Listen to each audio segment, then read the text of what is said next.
Rabbeinu, il dit, Akadosh Baruch Hu, il a fait rentrer dans la nature humaine quelque chose que personne au monde, jusqu'à aujourd'hui actuellement, avec tout ce qu'on connaît, avec toute la modernisation qu'il y a, avec tous les livres qui sont écrits, avec tous les sages, avec tous les philosophes, tous les scientifiques, avec toutes les machines qu'aujourd'hui on peut voir, le cerveau est dedans le cerveau et on peut voir des trucs qu'aujourd'hui personne.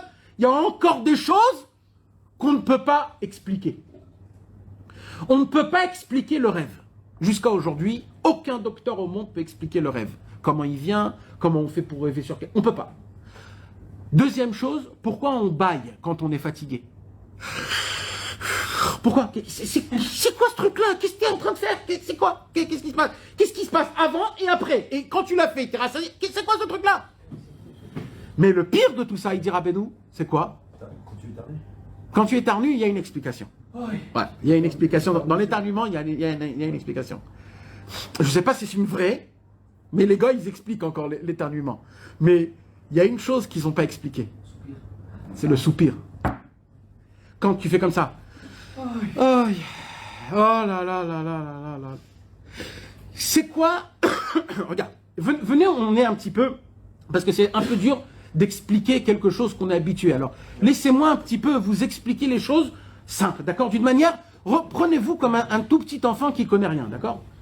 Moi, de base, j'ai besoin pour ma respiration de respirer normalement. Ça veut dire quoi de respirer normalement? Pour que j'ai assez de respiration dans mes poumons, Akadosh Baruch Hu a fait en sorte que, de manière que ça ne me prend pas trop de force. Donc, sans faire attention, je respire et j'expire de manière normale, de manière régulière. Qu'est-ce qui va m'emmener à prendre une dose double de respiration? Parce que quand tu fais comme ça, là tu prends une dose, et là quand tu fais, tu ressors une double dose. Il dit Rabbeinu, si de base le corps humain, il n'a pas besoin de cette respiration pour vivre, pourquoi il en prend une dose double? Une dose double. Si on explique que en fait, ce que tu respires, c'est pas qu'il y a une quantité énorme d'oxygène et que tu peux respirer tant que tu veux. Non, si tu le fais, c'est que ton corps, il a vraiment besoin de cette respiration. Et que s'il ne fait pas cette respiration-là, chas v'shalom, c'est très grave.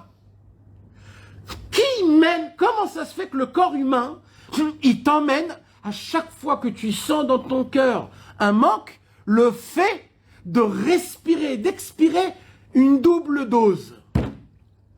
Rabbeinu, il vient en criant devant tout le monde et en disant, quand on soupire, on complète tous les manques qu'on a dans la vie.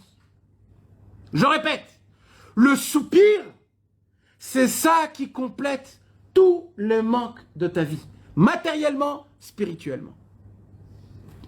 Comment? Il dit Rabbeinu, puisqu'on vient d'expliquer que partout dans le monde, il y a du souffle de vie. Donc normalement, toi, tu dois être bien. Quand tu sens que tu as un manque, le manque, il est où? Pas dans le manque lui-même, dans la sensation du manque. Et c'est quoi la sensation du manque? On a dit, si toute la vie, elle est où? Dans le souffle. Si tu manques, si tu as un manque, c'est que tu as un manque dans le souffle de vie d'Hachem.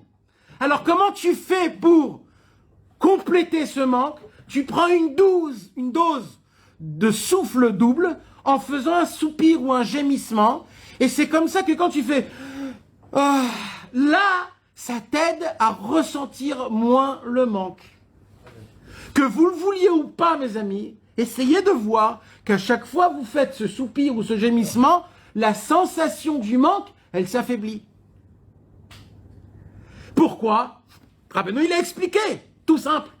Tous les manques qui sont où? Dans le manque de souffle de vie. Comment je fais pour m'acquérir à moi le souffle de vie? Comment? En respirant. Quand je respire avec une grande respiration comme un gémissement ou alors un soupir, là, je comble mes manques.